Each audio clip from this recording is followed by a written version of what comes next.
decir lo que entrara en su imaginación, muchachos, no se preocupen, no se me estresen, el chiste que tuviéramos que plasmar en una actividad intelectiva, intelectual, todos sus, pues la intención de que leyeron el capítulo, por lo menos. Me da mucho gusto que estén participativos. Recuerden que a falta de una aula física, vamos a intentar hacer una participación virtual con todas las formas posibles que podemos que tenemos a la mano.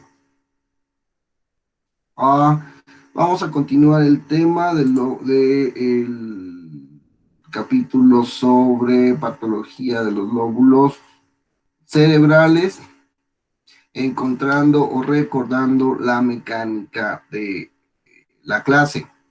Estamos revisando en este momento tanto la manera en la que se estructura la forma de los lóbulos, como lo que podríamos esperar cuando estos lóbulos o parte de estas estructuras de los lóbulos nos fallan y observamos síndromes, observamos características muy delimitadas de enfermedad de los lóbulos para las cosas que estarían encontrándose inadecuadas.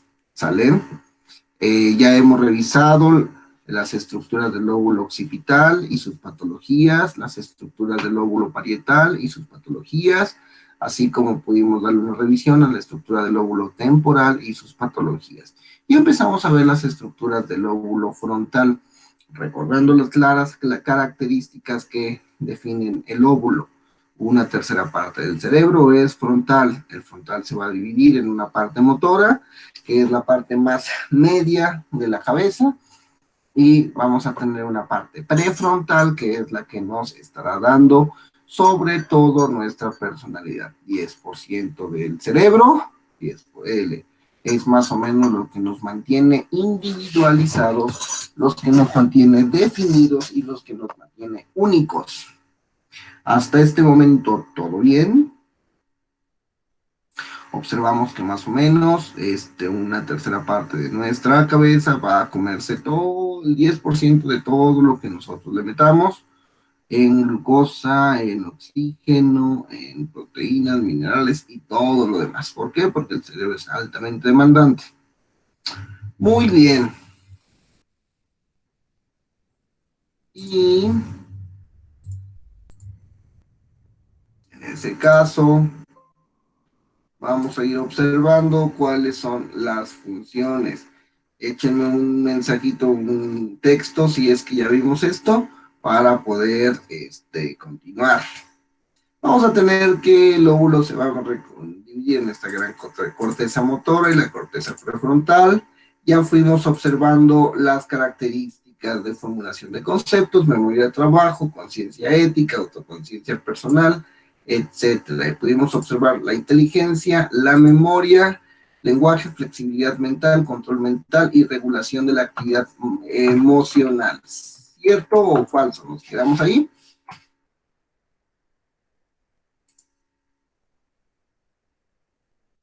Ok, pues vamos a ver entonces qué es lo que podemos esperar cuando de repente nuestro frontal se empieza a enfermar, cuando nuestro frontal recibe daños, cuando nuestro frontal empieza a tener estructuras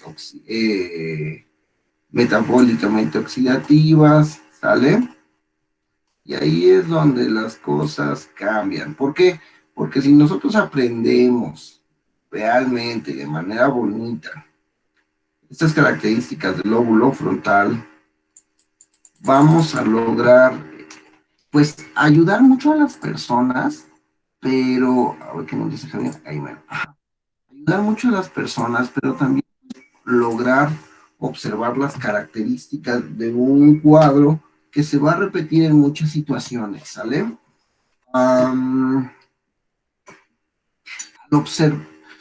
Vamos por partes, diré ya. Cuando en los últimos años, no sé si les he comentado, la psicología es susceptible a las modas, la psicología es susceptible a la manera de la interpretación de la gran cantidad de carga que tienen las modas en el campo científico. Y no es que de repente la comunidad científica empiece a vestirse más bonito, no, es que la, existen tendencias del pensamiento que van a estar regularmente inspiradas en descubrimientos que se van logrando a lo largo de los años. En los últimos años, la neurología ha encontrado grandes herramientas en su manejo de neuroimagen, al punto en el que casi podemos ver correlatos en tiempo real del procesamiento de información que tiene el cerebro. Son pruebas sofisticadas, muy caras, virtualmente poco accesibles para la población, pero a nivel de estudio son eficientes, son prácticas. Eso ha hecho, así como una serie de otros factores, que el aspecto neuro, o sea, que todo, que se permee la idea de la neuro, algo, neuropsicología, neurología, neuropsiquiatría, neuro algo, a todos los niveles de la expresión de la psicología. Cuando ustedes vean psicopatología, verán que el DSM-4 era un manual que se utilizó muchos años y que renovaron su conciencia, que renovaron su entrega y que de repente entró como en una versión del DSM-5 muy estructurada a la neuropsicología o a los aspectos de lo neuro. Todo intentaba darse, todo intentaba encontrarse como de lo neuro, o sea, neurofarmacología, rasgos neurológicos, y ya no tanto psicológico, o sea, se neurologizó mucho el DSM-5, ¿no? Bueno, vamos por partes. Cuando tenemos todo esto, hay una corriente de pensamiento en donde el lóbulo frontal va a existir muy claro y muy específico a lo largo de la manifestación de sus acciones con los procedimientos estándar de la psicología. Y cuando empezamos a observar dificultades para esta situación, vamos a encontrar algo que se llama síndrome disejecutivo. Prestamos atención a la pantalla. Este síndrome disejecutivo nos dice Portellano que es la pérdida de capacidad para planificar, anticipar, monitorizar o inhibir la actividad mental, así como va a presentar la dificultad para realizar tareas de modo concentrado, con déficit atencional, distractibilidad acusada frente a estímulos externos o irrelevantes. También será la incapacidad para establecer categorías o abstraer ideas, la pérdida de flexibilidad cognitiva, tendencia a la perseveración y rigidez del comportamiento, así como las alteraciones de en la personalidad, el humor y las emociones, con incremento de la impulsividad y desinhibición del comportamiento.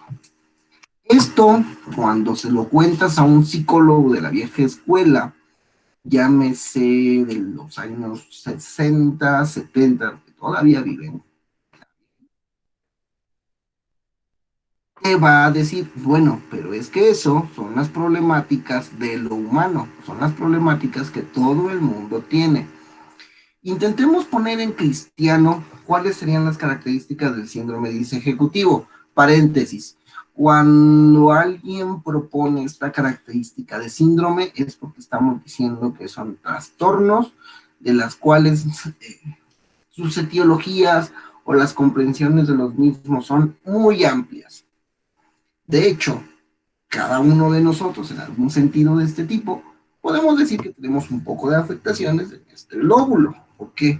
Porque a su edad a lo mejor todavía no está completamente desarrollado, pero pues también de eso se trata la vida, de no ser perfectos y de tener alguno que otro detallito por ahí. Pongámoslo en cristiano para observar el sentido del comentario. Nos dice pérdida de la capacidad para planificar, anticipar, monitorizar o inhibir la actividad mental. ¿Qué sería eso en cristiano? Nosotros vamos a tener dificultades para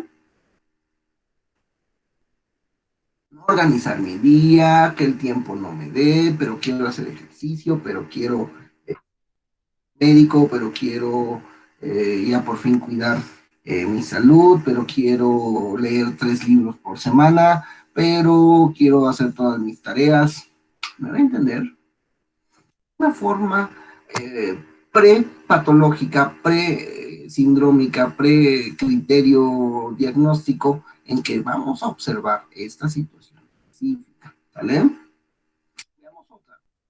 Dificultad para realizar tareas de modo concentrado, con déficit atencional y distractibilidad acusada frente a los estímulos externos irrelevantes. ¿Cuántas veces, no por ahí, hemos encontrado amigos, personas conocidos, tíos, que te dicen, ay, tú y tu TDAH, tú y que tú, que nunca prestas atención, ¿no? O deja el celular porque no te puedes concentrar en nada en otra cosa. La atención va a estar alrededor de todas estas características, pero vamos a tener diferentes tipos de manifestación de la atención, a veces en grado patológico, a veces no, ¿vale? 3. Incapacidad para establecer categorías o abstraer ideas, o sea, del pensamiento. En que yo no voy a poder observar claramente las categorías que están presentes como la limitación de los aspectos de mi vida cotidiana.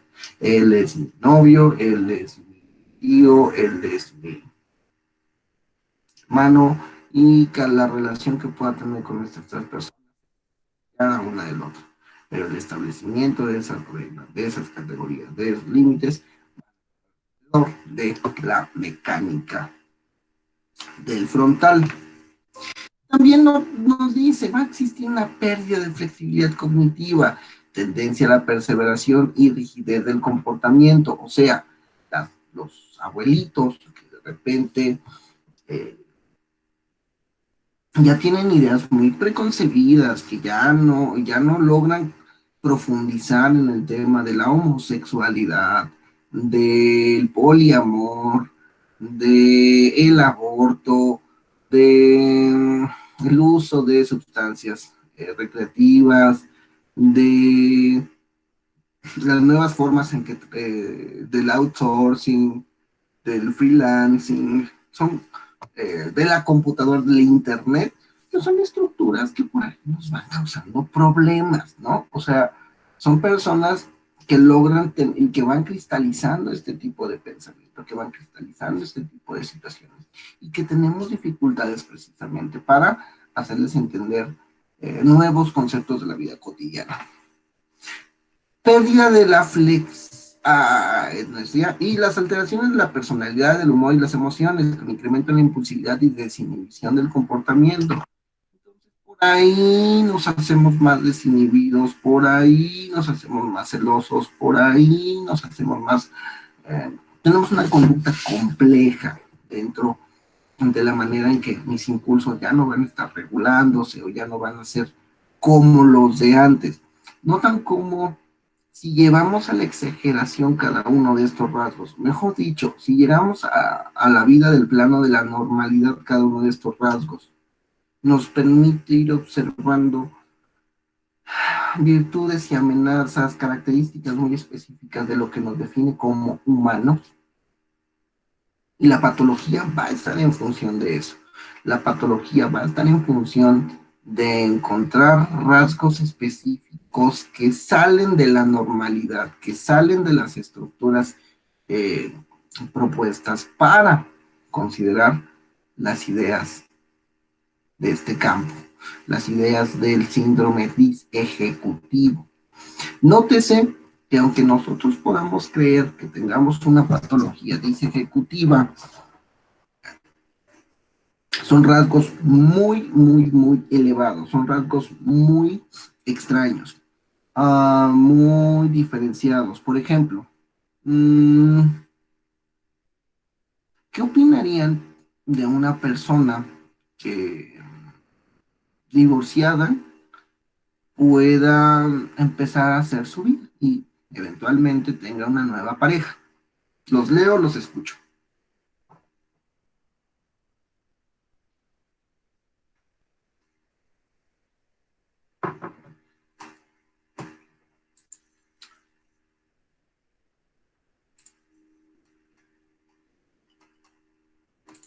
Muchachos, una persona que eventualmente vaya haciendo su vida,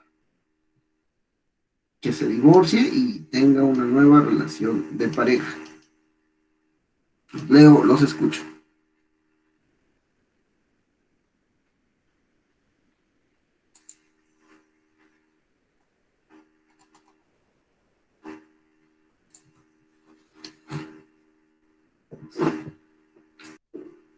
Depende. ¿De qué depende, Ricardo? Cuénteme. Víctor diría, tiene buena flexibilidad hasta el fin. Exactamente, existe buena manera, buena forma, buena estructuración para tener esta flexibilidad cognitiva. Cuénteme, Ricardo, ¿cómo hasta cierto punto? Ayúdenos a comprender.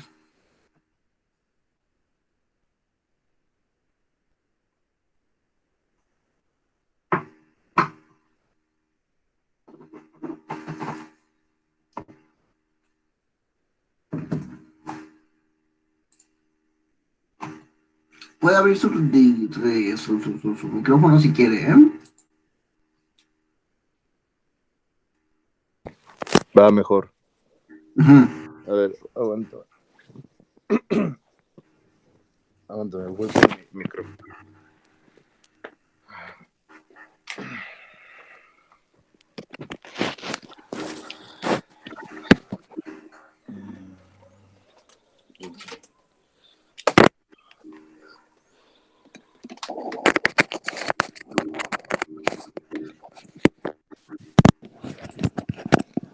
Listo.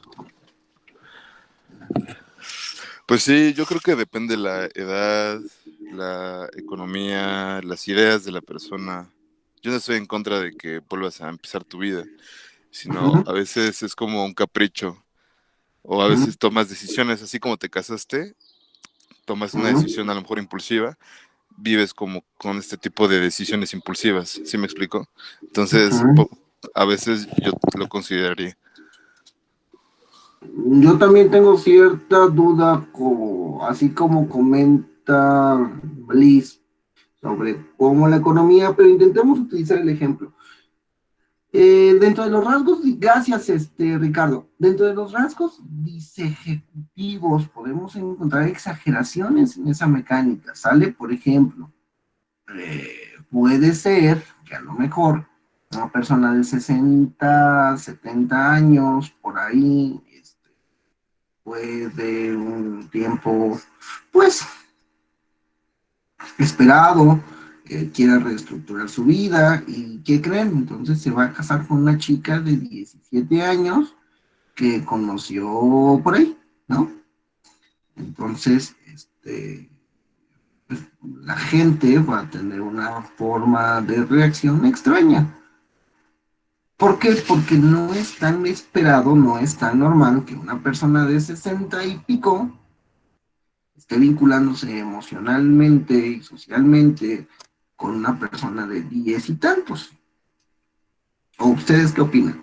Ese tipo de acciones, ese tipo de actos serían más o menos los que nos estarían describiendo una característica distintiva de que algo no está pasando bien, de que algo se está observando extraño dentro del procesamiento de esta información, dentro del procesamiento de todas estas características de tan elevadas como los valores, como los criterios, como las normas, como la eh, cristalización del pensamiento y demás aspectos que nos está marcando la lectura.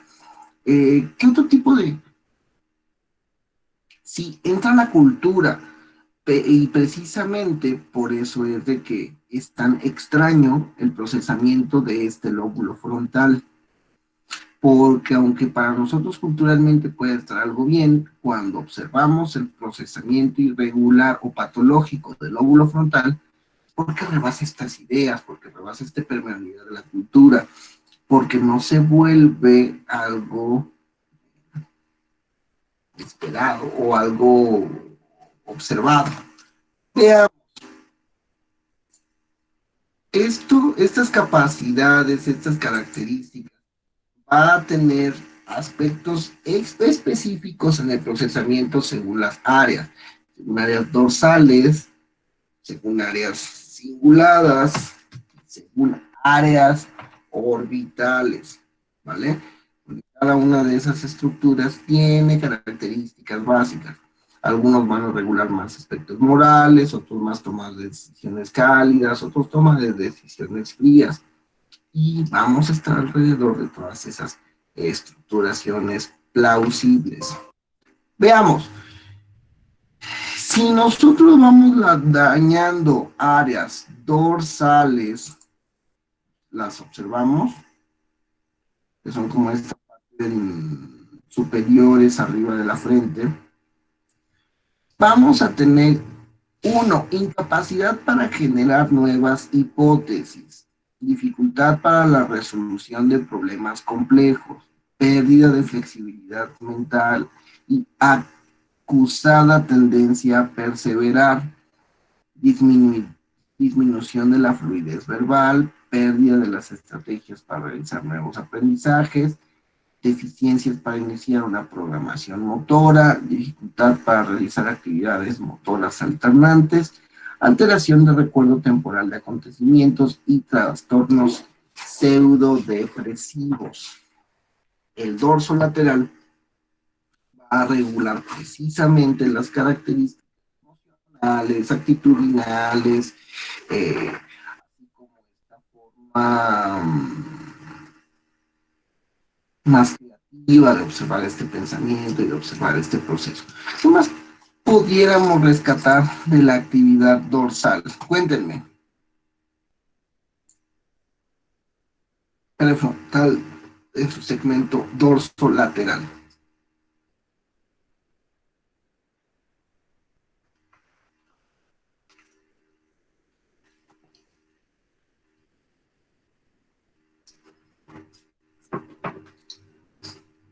¿Qué tipo de situaciones creen que vamos a tener mucho problema con los dorsolaterales?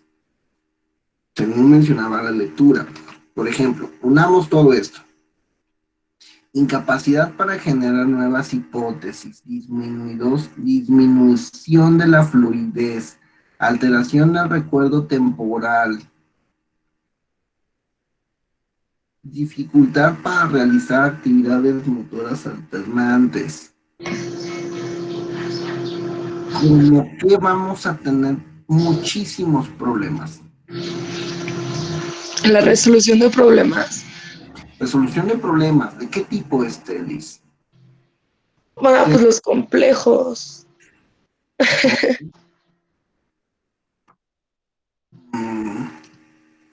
Digamos que nosotros tenemos un problema de comprar o de arreglar una casa, ¿sale?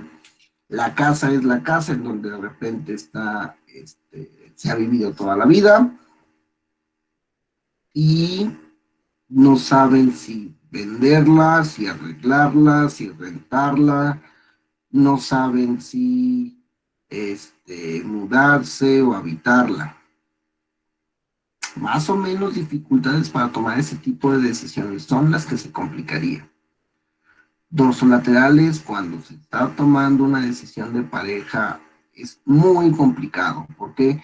Porque se van por las características emocionales, pero también por las situaciones afectivas, pero también por el vínculo eh, físico-sexual, pero... Y esta parte del segmento del cerebro es el que va a tener que tomar este tipo de decisiones más cálidas, decisiones más de valoración emocional. Cuando tenemos un síndrome disecutivo de este tenor, observamos que los pacientes empiezan a cometer muchas conductas de riesgo. Hay una prueba muy específica que son las tarjetas del Wisconsin. El Wisconsin es una prueba que nos permite categorizar, entonces nos permite observar rasgos en tamaños, en formas y en colores de unas figuras que aparecen en un mazo de cartas y que tenemos que ir observando este tipo de categorías.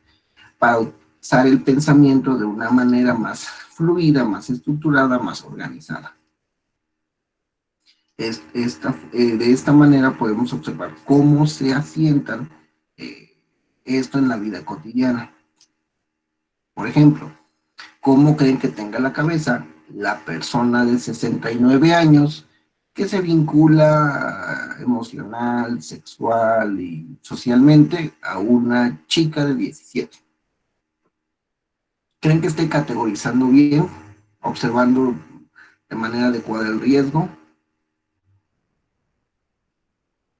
contemplando ideas previas? Muy complicado. A lo mejor simplemente se está llevando por una agradabilidad sexual, por el llenado de un vacío existencial, por categorías sociales que necesita llenar, etcétera, etcétera, etcétera, etcétera, ¿no? ¿Qué pasa si de repente la casa familiar, en vez de rentarla, en vez de arreglarla, la olvidan, la abandonan? Complicado. Y así van a observarse muchos aspectos de decisión muy específicos en la vida cotidiana.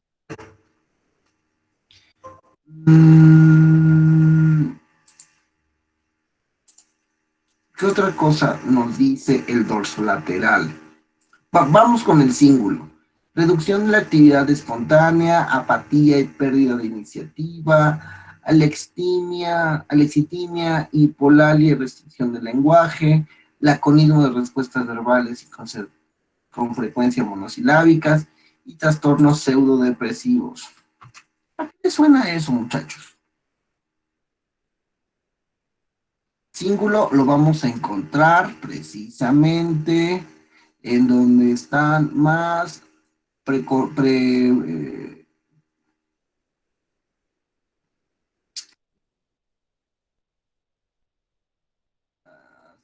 aspectos más enterrados dentro del lóbulo, aspectos más anteriores al córtex, o sea, como más enterraditos, como que la parte menos arrugada, por así decirlo.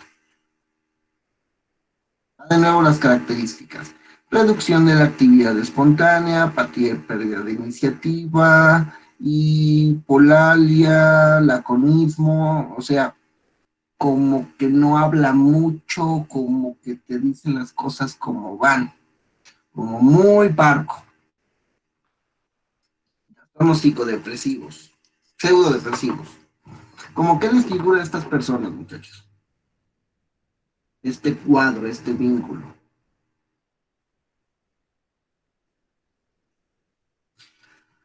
¿Problemáticas en qué sentido, Javi?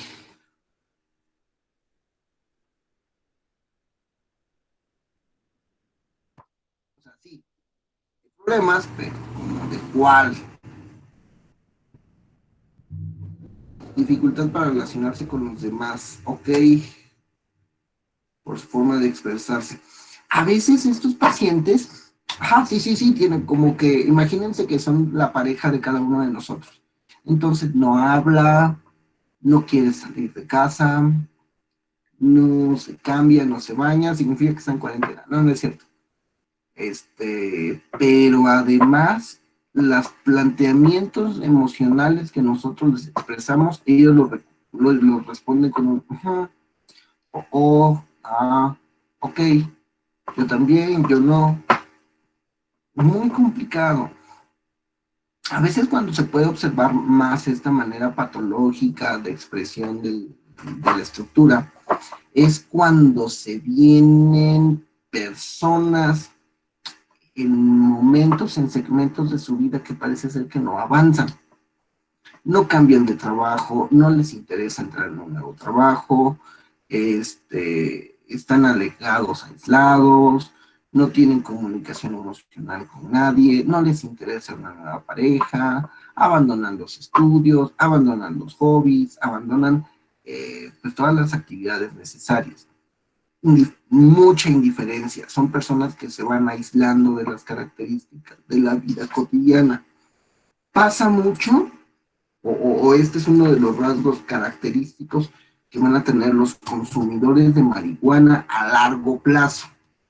Este síndrome dice ejecutivo, como de que no me interesa nada, como de que nada me mueve, nada me llena, pero no me causa un descontento, no me causa una emoción de inadecuadez. O sea, curiosamente, oye, el perro se murió, está en el patio tirado y lo aplastó un camión de gas. Ah, ajá, sí, ya no hay perro. Oye, Pati, tu novia de 6 años, que te dejó porque tú no quisiste seguir con ella, se casó porque se embarazó del primo del vecino de tu hermano. Y dices, pues sí, Pati, qué bueno, que sea feliz. O sea, a un alejamiento de todo ese tipo de situaciones. ¿A qué te refieres, Javi, con inflexibilidad mental? O sea, porque sí, pero chequen que este lóbulo, cuanto más esté desestructurado, más extraño y más complejo va a ser su forma de manifestación. Por eso nos estamos tardando y dando un tipo de contexto. Porque como es tan especializado el centro, pero va a afectar de manera muy subjetiva a cada una de las personas, ya no es como, ¿sabes qué? Vamos a tener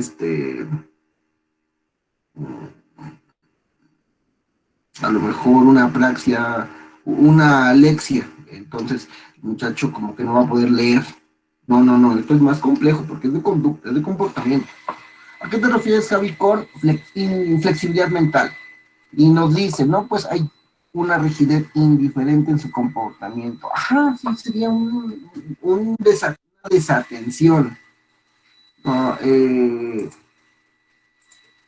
Apatía, pérdida de iniciativa, los muchachos no van a querer realizar nada, no les interesa iniciar una nueva relación, pero no les interesa limpiar el cuarto, pero no les interesa ir a la tienda, no les interesa muchas cosas. Aguas, este síndrome te dice, no interesa, no pueden iniciar, pero si alguien inicia por ellos, ellos continúan con la mecánica. O sea, vente, vamos a hacer la cama, y de repente sacudimos la sábana y el paciente puede continuar estructurando el movimiento. Oye, ¿sabes qué? Vamos a empezar a caminar y el paciente empieza a caminar si observa una copia de la conducta de la otra persona. Iniciar es el problema. Lo iremos viendo más adelantito, ¿vale? Y vamos a la sintomatología orbitaria, como nos pone la lectura, más o menos es en la parte de la base, como esta partecita donde está como más pegada a nuestros ojos, por así decirlo. Y vamos a tener aquí trastornos pseudopsicopáticos, cambios en la personalidad, desinhibición, irritabilidad, agresividad, ecopraxia, incapacidad para adaptarse a normas sociales, conducta emocional inadaptativa a la circunstancia, euforia, hipomanía y síndrome anético. ¿Qué es un síndrome anético, chicos? Los espero. Vamos al Google y busquen anético.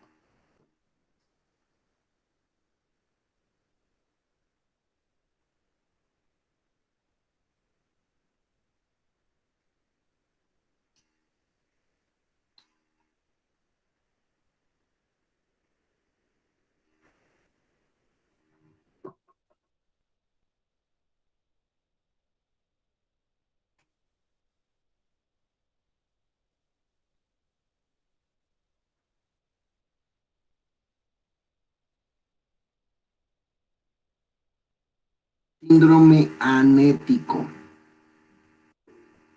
Personalidad anética es un trastorno de personalidad en la que el individuo se muestra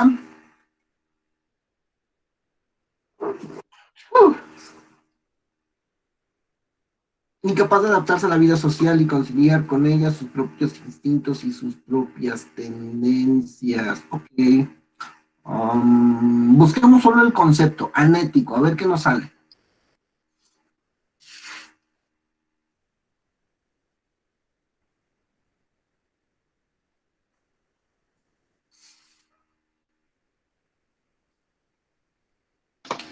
Es un trastorno de personalidad Ujú. Nada más así. en la que el individuo se muestra incapaz de adaptarse a la vida social y de conciliar con ella sus propios instintos y sus propias tendencias. Ya lo había puesto Don Javi. A lo mejor algún ¿En otro de... serio? Ok.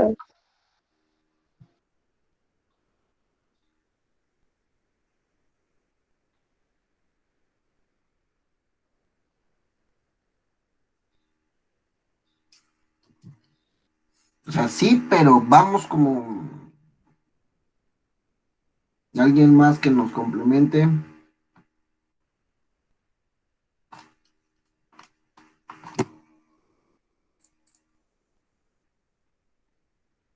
Hoy no está Brenda. Doña Fátima, díganos usted, ¿qué encuentra por anético?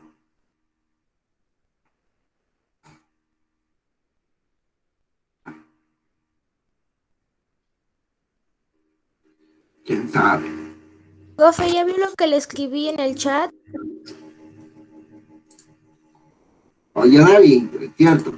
Se trata de la psicopatía de la normalidad y no de una degeneración que presenta dos variedades. Uno, las fundamentales hipertímicas, exceso de vitalidad, proyectos y centralización. Depresivas y de inseguridad, sentimientos de culpa, desconfianza en sí mismo. Fanáticas y fobias, delirios megalómanos y explosivas, exceso de proyección del sujeto hacia el exterior. Eso visto de, muchas gracias, Yadari, muy bien. Eso visto desde la forma psicológica, psiquiátrica, como a qué nos estaría recordando.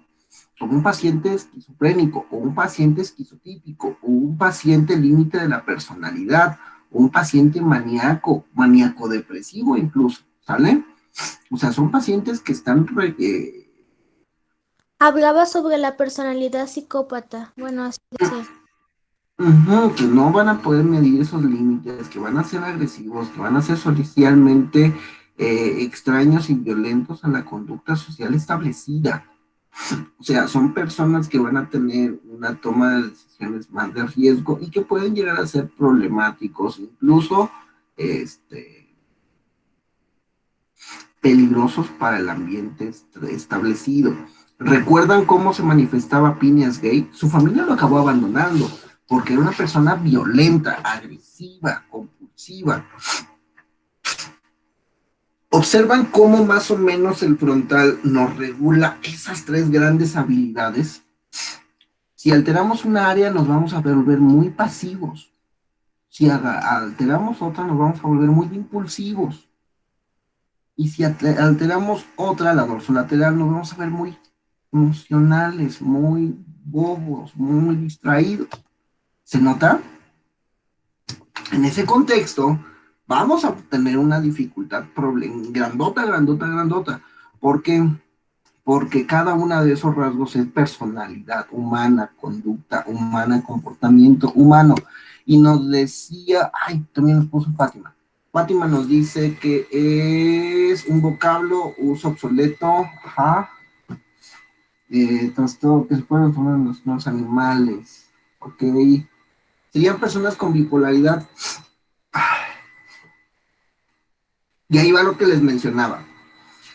Si lo vemos desde un punto de vista neuropsicológico, sí, son trastornos de la bipolaridad, pero que no son exclusivamente bipolares, mejor dicho, trastornos del lóbulo, de la corteza orbitaria, del lóbulo prefrontal, sino van a ser más características psicopatológicas. Cuando hablamos de la psicopatología regular, estamos hablando de que grupos colegiados de psicólogos hicieron esos trastornos. Cuando hablamos de esas características, Algunos de estos trastornos, pero no todos, van a estar en esta situación atribuible etiológicamente solo a la malformación del frontal, solo a la lesión del frontal, solo a la poco desarrollo del frontal.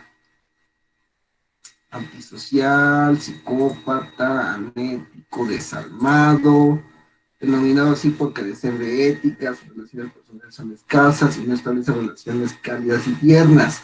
Delinque constantemente y no se arrepiente de sus delitos. Desde pequeños son crueles con los compañeros del colegio y con los animales. Muy bien, compañera Fátima. La bipolaridad no necesariamente está pegada con la agresión, pero sí van a observarse rasgos de la personalidad dentro de esa mecánica asociativa. Me doy a entender, me explico cuando intento hacer esta diferencia.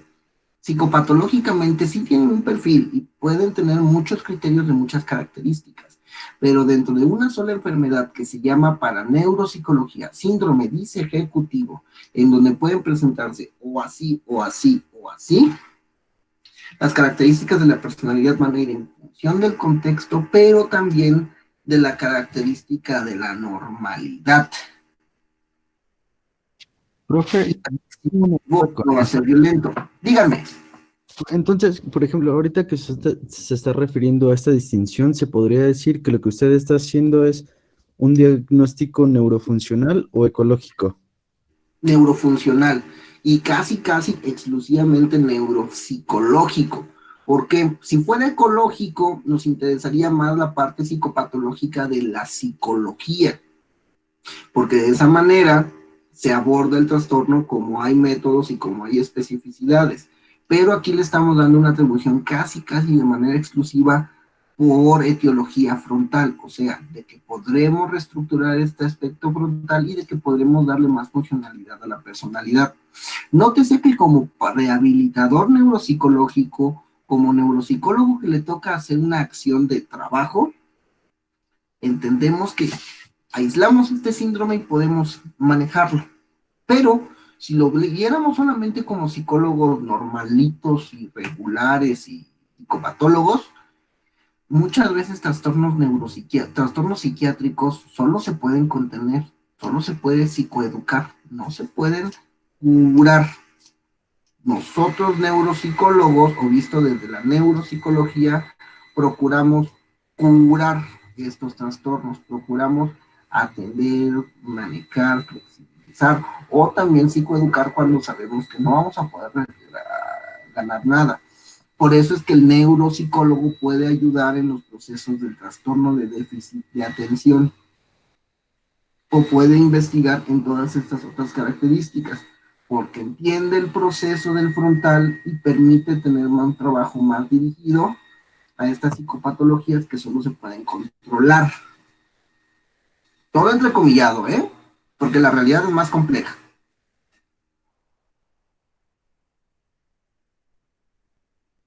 Una vez llegó un paciente. Llegó porque le pegó a su esposa. El paciente tenía 72 años y la esposa tenía 70.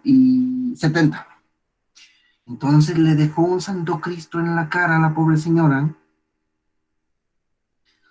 ¿Por qué? Todos se preguntan. Y el señor mencionaba que porque la mujer, disculpen la palabra, pero así dijo el viejito, porque la mujer era una puta. Porque se estaba mencionando, se estaba relacionando, se estaba acostando con el del gas, con el señor que le vendía la carne, con el que le repartía el periódico, ¿sale? Y entonces no entendía por qué es que recibía en su cuarto la señora a 5 o 6 hombres, porque era insaciable, porque la señora no tenía llenadera, y así lo expresaba. Entonces estaba harto de que fuera así, y le dio una catorriza.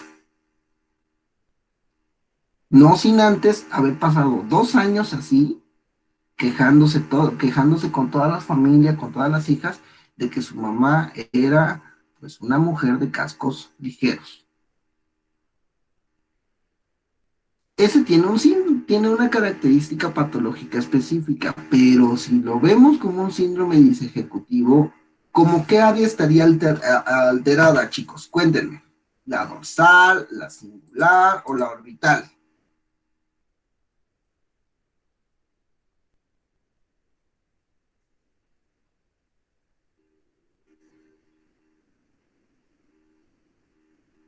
Sería dorsolateral.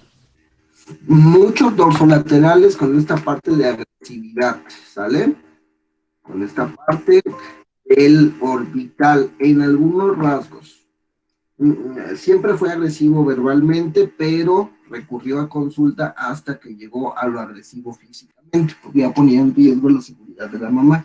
Las hijas invirtieron lo que tuvieron para poder hacer que esta psicosis fuera llevadera, pero se manifiesta o se reporta dentro de los trastornos psicóticos. No tienen buen desarrollo. De hecho, se tiene que psicoeducar a la familia para que soporten esa patología el resto de la vida del paciente. Entonces, ¿el que estaba mal era el señor o sí era la señora que no se asociaba sexualmente? No, la señora nunca tuvo más pareja sexual que el papá de las señoras. El caso es curioso y se reporta mucho porque pasa mucho a veces. Cuando las personas llegan a cierta edad, empiezan a tener celos patológicos o empiezan a tener ideas delirantes específicas con la pareja. La señora nunca tuvo un contacto sexual con chicos. ¿Por qué? Cuando exploras el delirio, o cuando se explora el delirio en ese caso, decían que eran chicos de 18, de 20 años, el más grande era el carnicero que tenía 30. Muchachos, ¿creen que una persona de 30 años convenga a tener relaciones sexuales con alguien de 70?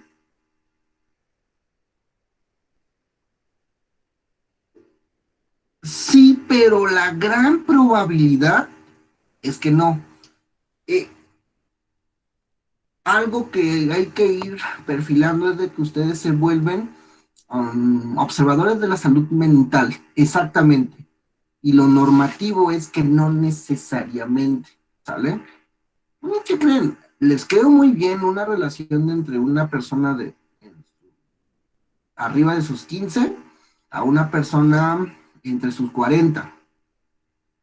Una persona arriba de sus 15 que una persona en sus 50.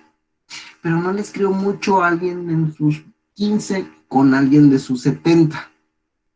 Porque hay muchas características físicas que a los 70 como que se nos descomponen. Entre ellos la libido es complicada. Una señora de 70 años con una libido suficiente para soportar múltiples amantes jóvenes, y las hijas en la entrevista reportaban pues que la mamá, y aseguraban que la mamá no tenía amantes porque la mamá pues no estaba bien, incluso tenía problemas para la movilidad. Pero la psicosis del señor estaba presente a lo largo del tiempo. Por muchos rasgos dorsolaterales, que a esa edad, por la cristalización del pensamiento o la disminución de la fluidez, o por ahí la alteración de los recuerdos temporales, tenemos ciertos problemas. A ver, nos dice Cristina, yo conozco una chica de 25 y tiene un hijo de 7 años con un señor de 75, profe. Sí, pero lo conoció a los 60. Por lo menos hasta los 65, 66 años. Yo conozco a una chica que su papá tiene como 75 años y se casó con una persona de la misma edad que su hija de 19. Cada vez vemos situaciones estructurales complicadas. Pero, ok, eso es normal. Lo esperamos dentro de la situación amplia de las personas. No necesariamente. Pues sí, y vuelvo a lo mismo. Ahí habría que ver de qué forma, ¿no? De qué manera se están pasando en el caso específico. En este caso, cuando hablamos de características prefrontales, o sea, de síndromes disejecutivos, es porque vamos a tener problemas en ese tipo de planteamientos, en ese tipo de situaciones. De ahí habría que ver aspectos de violencia, vinculaciones afectivas, contratos de pareja, tantas cosas que hay que observar. Y si al final las personas se resuelven, pues qué padres, dos humanos que son felices. Pero, pues a veces un vínculo matrimonial no necesariamente significa un vínculo sentimental. Hasta aquí, más o menos, vamos, ¿alguna duda? ¿Alguna situación que tengamos que ir observando o resolviendo? Profe, yo tengo una duda. Ujú. Entonces, desde la neuropsicología, ¿la psicosis está ligada al sistema límbico? Al sistema límbico y al lóbulo temporal, sobre todo. Si son de tipo auditivos, temporal. Si son de tipo visuales, occipital. Si son de tipo sinestésicos, parietales. Técnicamente las psicosis estarían vinculables a cuál es el circuito sobreexcitado en cada uno de los aspectos cerebrales. Ok, ok, gracias. Y vuelvo a lo mismo. Si le preguntamos a un psicólogo así duro, bruto, de esos de vieja escuela, todo lo vamos a que, este psicólogo todo lo va a querer resolver con el aspecto de la mente, con esas características del alma, con esa característica de la conciencia que están dentro de la persona. Pero si le preguntas a un neuropsicólogo o si le preguntas a un estudiante de psicología en los últimos años, va a querértelo responder con, es que la estructura del cerebro que se encuentra fallando en esta, y que tampoco te dice cómo falla. ¿Recuerdan el dilema mente-cerebro? Más o menos por ahí. Es interesante hacer esta serie de conversación, porque ese dilema mente-cerebro es el que va a regir mucho de la estructura de acción que ustedes puedan tener para donde quieran irse, ¿sale? Si entran a una empresa y esta empresa les dice, ¿sabes qué? Uh, ¿Sabes qué, Mauricio? Tenemos un problema de tu personal porque está llegando tarde y ustedes abordan este acceso de tiempo con ellos. Puede ser que encuentren motivos desde que salen a la guardería al niño, o muchas cosas emocionales, o muchas cosas de limitación de tiempo. Pero si lo ven desde una perspectiva neuropsicológica, pueden observarlo con la funcionalidad del dorsolateral sobre levantarse tarde, la perspectiva que se tiene de la familia, sobre la administración del tiempo, y podemos ir estructurando en función de eso. La neuropsicología nos regala muchas herramientas que son válidas y son sinceras siempre y cuando entendamos sus asegúnes. Cuando vean síndromes disejecutivos, por ejemplo, el de esta persona, no significa que no tienen un diagnóstico psicológico, solo que tienen una manera de intervención psicoterapéutica, mejor dicho, neuropsicológica para su intervención y valoración. Porque de ahí, y con las baterías que vamos a ver de pruebas, nos podrán dar cada uno de los rasgos observables de qué estructura se encuentra bien y qué estructura se encuentra mal o rara. De repente encontramos que una persona que es depresiva llega a su consulta y ustedes aplican todas las pruebas para depresión. Salen que el muchacho es depresivo. Ok, ¿por dónde le empezamos? ¿Cómo le hacemos? En un vínculo de terapeuta-paciente. Vamos poco a poco observando las características de la depresión. Y así nos podemos llevar 3 meses, 6 meses, 8 meses. Visto desde la... Exactamente, ya Dani. Visto desde... Pero el alprazolam es para la ansiedad, no es para la depresión. Visto desde este punto, podemos observar con pruebas neuropsicológicas, qué estructuras, qué áreas del cerebro se encuentran raras, y podríamos diseñar un programa específico para cada una de estas estructuras que no se encuentran. No, el clona es para... No, no clonas, no.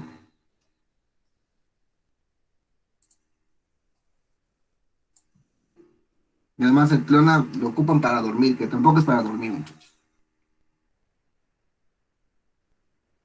Dejen de hablar de drogas controladas, por favor. Una vez teniendo la estructura de estas características frontales, podremos... Los extraño el salón, muchachos. Así sabría que no es broma.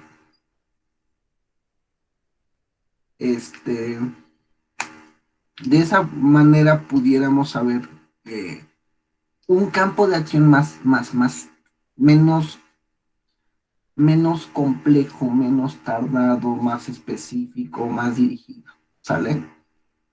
Teniendo esta dirección nos permite mayor maniobra, mayor campo de acción, porque podríamos diseñar un programa, a lo mejor de características emocionales, de proximidad social, de ejecución de tareas, de inicio de las tareas, en donde en la neuropsicología se sueña, se espera, se busca que tenga una traducción a la vida cotidiana. Como el Karate Kid, ¿no? Visto desde la psicología regular, enseñar karate sería asistir al dojo todos los días. Sobre la neuropsicología, sería como el señor Miyagi le hace a Daniel San, pulir y encerar. En el dojo te avientan a pelear y peleas. Pierdes, ganas, te golpeas y sigues adelante. Pero la neuropsicología lo que procura es de que cuando estés en una situación de riesgo, tengas que enfrentar un golpe, Daniel San va a pulir y Daniel San va a encerar. Casi como por automático. A veces pasa, a veces funciona y sí mejora y son cambios muy pequeñitos y muy susceptibles. Pero es una mecánica de acción. ¿Sale? ¿Alguna duda, alguna pregunta hasta el momento?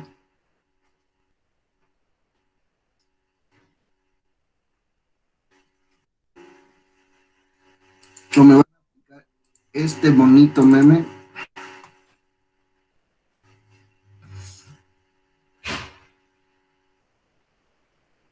¿Alguna duda, alguna pregunta?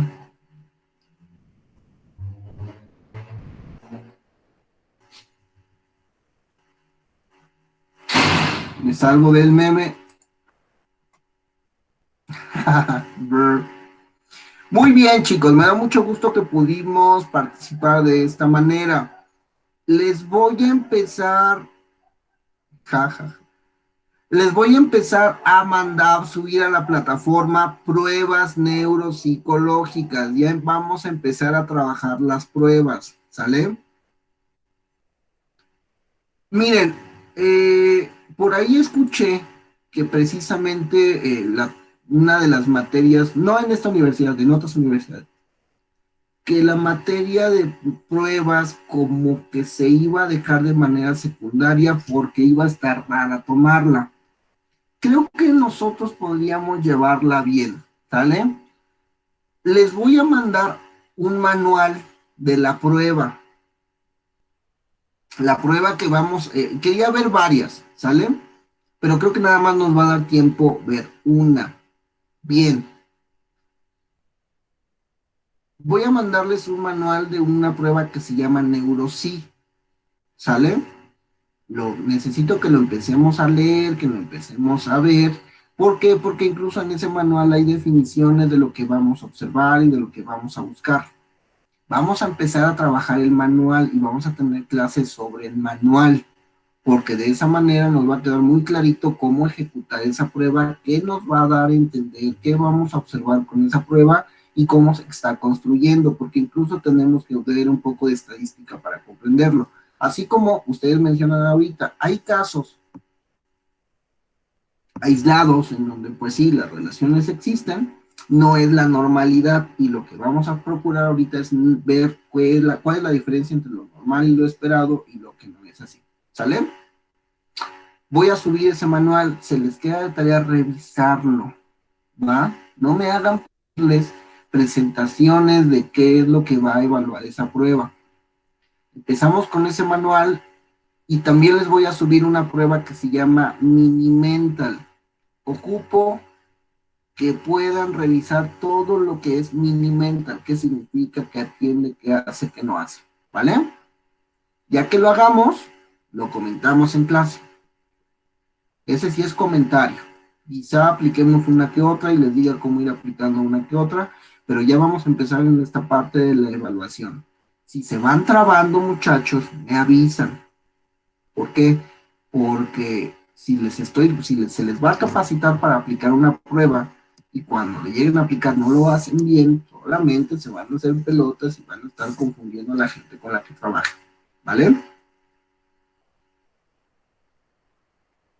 Hagan consenso, pregúntense ustedes. Si ven que no entienden cuál es el sentido de la aplicación de la prueba, nos regresamos, porque también no tiene sentido que apliquemos una prueba cuando no voy a saber qué voy a ver en esa prueba. Y por eso voy a mandarles el manual. El manual, bueno, la prueba es de alguien, significa que tiene copy. Todo el material que les voy a enviar es didáctico. No pueden cobrar si aplican esa prueba, ¿sale? Hasta que la compren y tengan su cédula, ahora sí, la aplican. Pero antes no podemos cobrar, ¿sale? Porque estamos aprendiendo. Y porque esa prueba tiene derechos de autor. Las ideas no, pero la prueba sí. ¿Sale? ¿Dudas, preguntas, comentarios, inquietudes finales? Me da mucho gusto. Trabajamos muy bonito en la clase de hoy. Espero que se pueda repetir. Estrellita para todos. Nada de localitos, Javi. Tú muy bien, Liz. Terminamos la grabación. Me quedo con ustedes en el chat.